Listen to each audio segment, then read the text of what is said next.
If you're a part of an underground community, whether you're an artist, a rapper, a producer, an influencer, or even just a fan, then you know that it can get pretty toxic at times. And for as many positive things that the community provides, the negatives seem to stand out a little bit more. On the dash when I smash out. Okay, now baby, let me beat it to the track out. Know you tired of curving niggas taking trash out. Her intuition, screen she promiscuous. Hit her in the kitchen, fuck her visions of her picket face. I know she dropped it for a mention.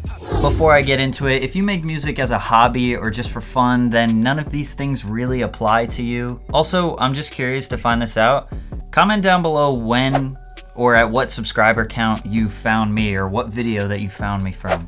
Let me start out with what's good about the underground community. You have a ton of underground artists that are essentially all at an equal playing field. They make different types of music, they have different styles, they have different goals, but they can all kind of support each other and help each other grow with the little bit of fan base or following or traction that they do have. Whether that's reposting their music on SoundCloud, shouting them out, doing features together, if you're an influencer, talking about that other person on your platform, just kind of helping each other out on social media and trying to grow together. Also, these artists are small enough where the fans are able to reach out to them, get to build a little bit of a relationship and know an artist personally just because they're so small that they have more time to focus on that. And it's just a genuinely humbling experience when we're all out here with nothing to show for in the real world, but online we have hundreds or maybe even thousands of people backing us and supporting us, hoping for us to grow. And there are two very specific types of underground artists. There are true artists who actually want to express something and who genuinely care about the message that they're delivering to the world. And then there are clout chasers, and that's obviously people who are more intrigued by the money and the fame. And you can definitely still be an artist and have a true message, but kind of want a little piece of that fame and definitely want a lot of money, but chances are you can't really be about the clout and the money and the fame and then also try to say that you're a real artist. Just really doesn't work that way. People tend to forget that these artists or platforms are trying to blow up and trying to make a career out of this.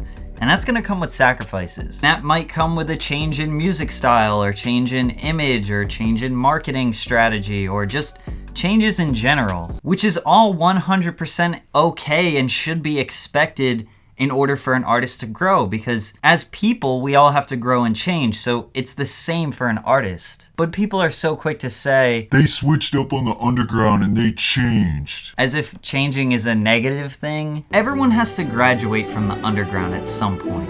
You can't be underground forever, unless you're just trying to stay low-key and make a little bit of money and progress that way. But if you're trying to build a real career and you're serious about it, you gotta graduate at some point. They gotta make money and do what's best for themselves and their friends and their families. I know for me personally, I don't want to be underground forever, but I don't really want to be mainstream either. I just kind of want to build my own community and help artists grow as much as I possibly can while still considering my own success and my own growth. And I know that in the future people are gonna say that I switched up or I changed, but I'm ready for it. It's gonna happen no matter what. Can't please everybody.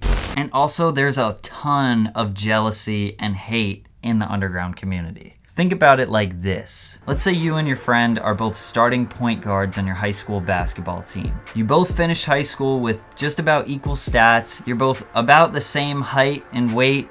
You basically have the same skill level and you basically had the same academic performance. But you didn't get any scholarship offers at all and your friend got a full ride to Duke University. You're gonna be pretty pissed about that. But why? Why did he get picked and you didn't? I mean, after all, you're basically the same and there really isn't too much different about you, so why is he getting all this success and you get nothing? Well, because the university can't pick both of you, and they just decided that your friend would be better for the team than you would. It's a pretty simple reasoning, but it doesn't necessarily make sense, or it's not fair. And that's because life isn't fair. Think of the university in this analogy as either a record label or just the market in general. And obviously the two basketball players are two artists. The market doesn't decide based on what's fair. It's very subjective. It's almost luck. There are a lot of different things that you can do to increase your chances of success, and there are strategies that have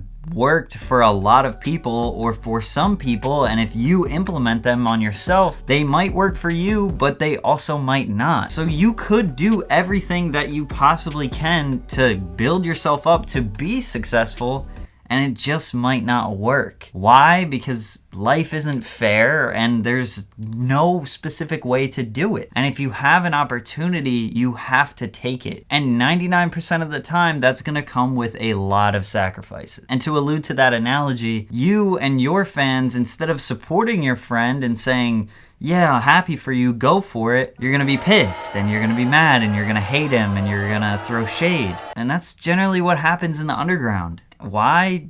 Because you're mad and jealous.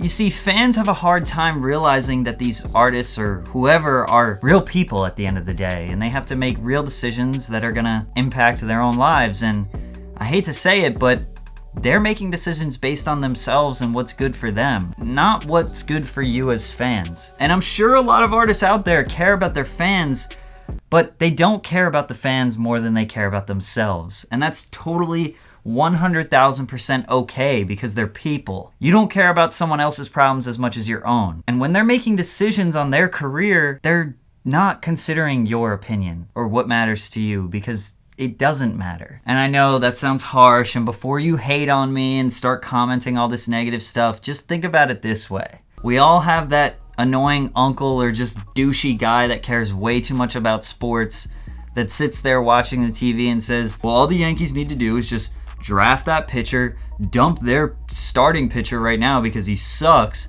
and then get rid of the head coach and do this and blah, blah, blah. Meanwhile, you're sitting there like, dude, just shut up and watch the game. Like, what do you know about baseball? When an artist sees fans tweeting about what they should do or trying to say everything that they're doing wrong, especially when they're doing it publicly, that's the way the artist is thinking. What do you know? You're just a fan. Like, this isn't really about you. So before you take things so personally when you see an artist make a decision or something's happening with them, think about it from their perspective for once. I myself have been accused of being toxic many times, and people have accused my fans of being a toxic community, which is ridiculous. I mean, come on, we're perfect, guys. We don't do anything wrong. How could they say that about us? If you're not already a part of my community, you probably won't care about this little rant. So just skip to this part to hear the conclusion of this video. Otherwise, here's a rant.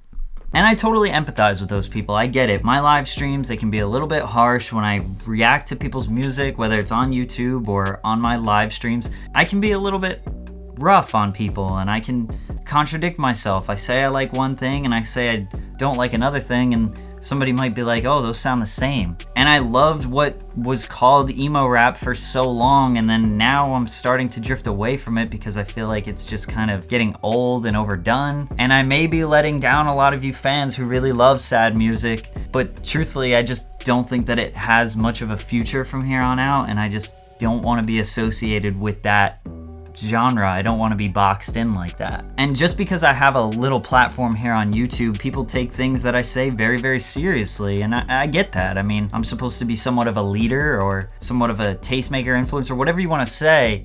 So if I'm steering people in the wrong direction, then that makes me look bad. But I'm just one guy and I just have an opinion, and that really is all that matters. If you're an artist or if you're a fan and you don't like what I say and you don't like what I do, it's very easy. You just don't have to pay attention. You can just ignore it. Everyone who's ever watched my videos and have thought to themselves, I hate this sucks, and has clicked off and never came back, those people have hurt me more than anyone else. But when you're spreading hate and commenting and sharing things and speaking out about things against me, my community, or any artist for that matter, you're actually helping a lot. Because what happens is when you say something to your little following, whatever it is, people start to look into what I'm doing or what that artist is doing, and then they're gonna formulate their own opinion. And that's what's confusing about YouTube too, is I make these from time to time controversial videos, and it's actually helping that artist more than it's hurting them. I'm actually just promoting them more than I am bashing them,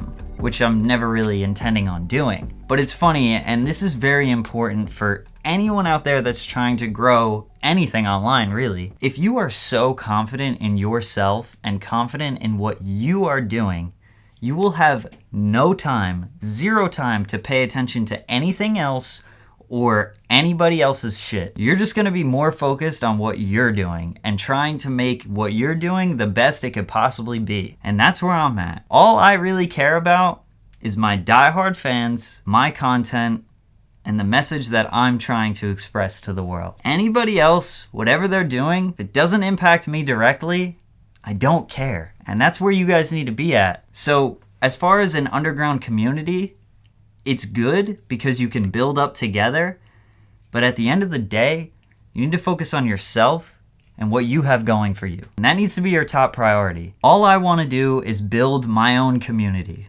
with you guys. And let's see how far we can take it.